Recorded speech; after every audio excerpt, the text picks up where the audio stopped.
Hey Collective, welcome back. I hope you're having a good day today. Let's be honest, we all have a dark side, and we've been taught to fear that shadow, to see it as a shameful, dark part of yourself that needs to be shoved down and controlled. From a young age, we're taught that some feelings are bad: anger, jealousy, sadness, greed. We're told to just be happy, be positive, and whatever you do, fit in. So we'll take all the parts of ourselves that don't fit the perfect, smiling picture, and we lock them away in the basement of our minds, hoping no one ever finds the key. But that basement holds your true potential, and everything you've been conditioned to fear about yourself could be the source of your greatest power. So, get comfy and come with me as we journey into the shadows together, because the only way to truly heal is to embrace your darkness, not eliminate it. You fight these internal battles with yourself. You want to be productive, but you end up procrastinating. You want to feel confident, but you can't stop people pleasing. You crave deep connection, but you keep pushing people away. This inner conflict, this constant feeling of self-sabotage, it's your shadow.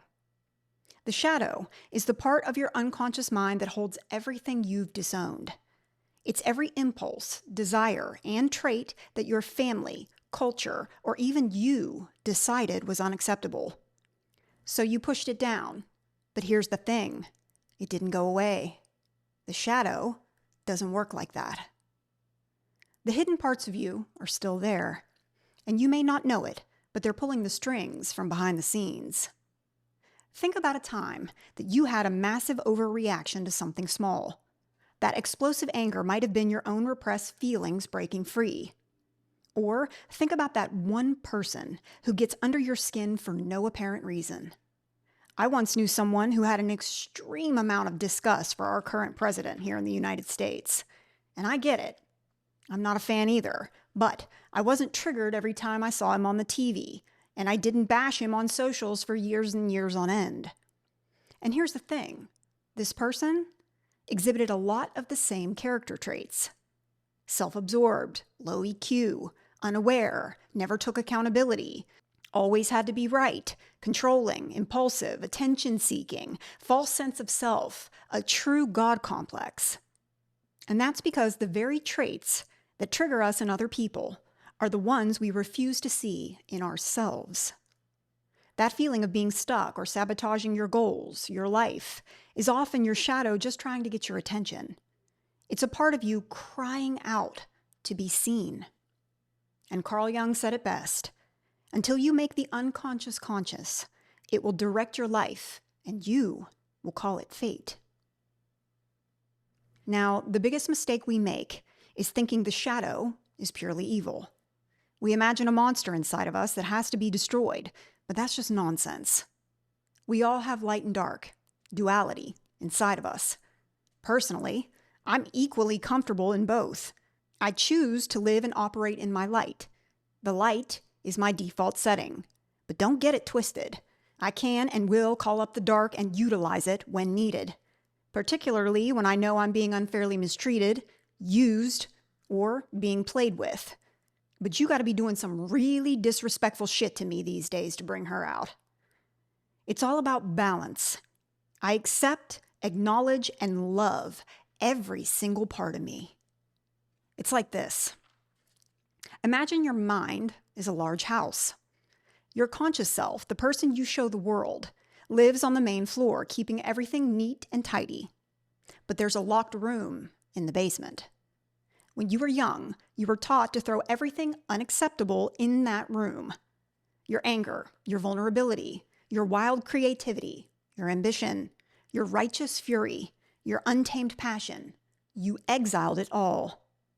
Then you meet someone like me, who loves her whole entire self, isn't afraid to express every single emotion, understands herself and her emotions to the core, knows exactly what she's feeling and how to express those feelings.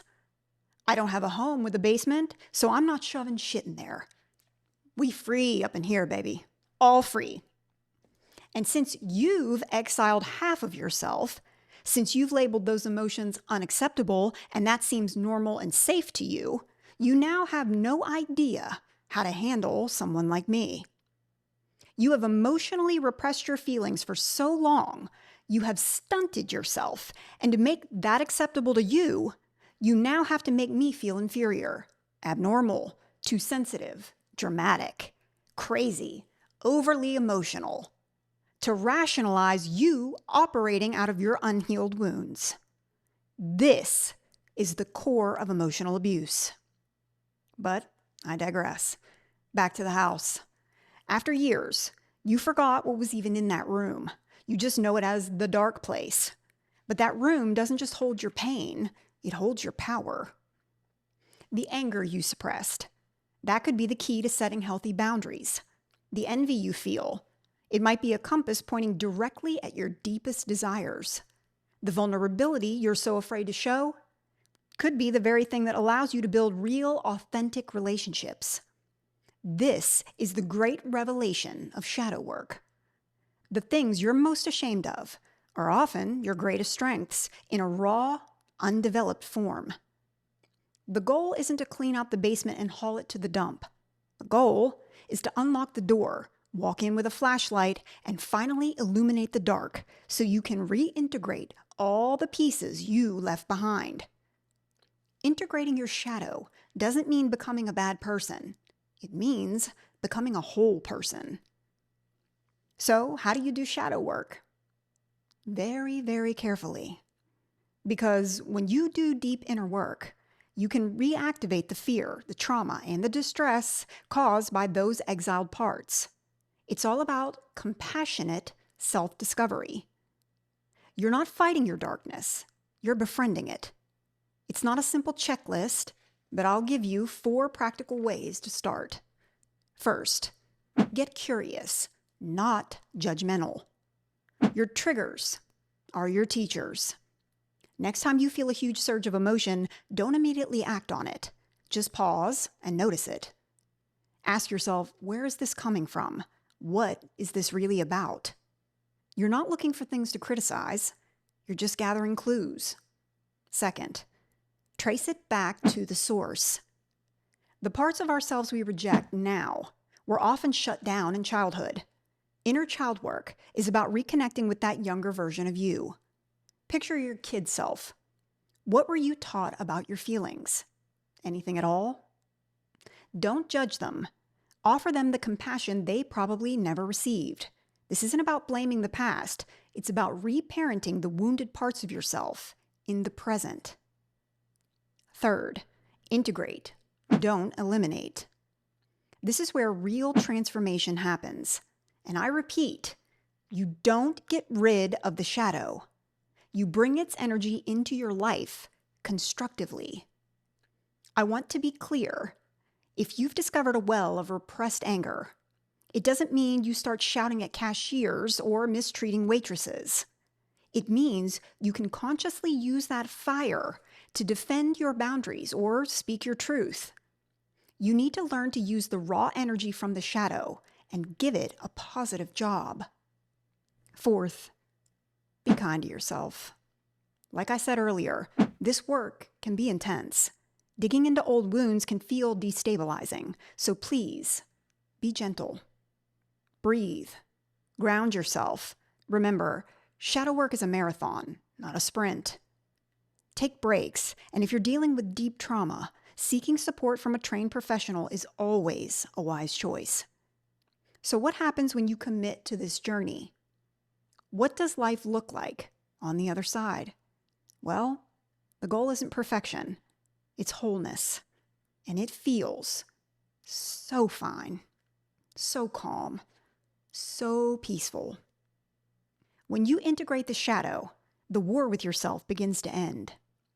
All that energy you were using to keep parts of yourself locked down is suddenly free, which usually leads to a huge surge in creativity and a feeling of being more alive. Self-sabotage fades because the parts of you that were acting out have finally been heard and given a healthy role. You become more authentic. You stop performing the role of who you think you should be and start simply being who you are. All of it. Your relationships improve because you stop projecting your issues onto others. You develop a deeper compassion for both yourself and for others because you recognize that we all have a shadow. Most importantly, you gain a kind of personal power that's unshakable. It's not an aggressive power over others. It's a quiet, solid confidence that comes from owning every single part of you, light and dark. Maybe you've spent your whole life running from yourself, trying to outrun the parts you decided were unworthy. The secret to a truly authentic life is to simply stop running. Turn around, face your shadow, embrace it, learn from it, and integrate its power. Trust me, you'll be glad you did. Thanks for being here. I hope this helped. And until next time, friends, keep healing. See ya.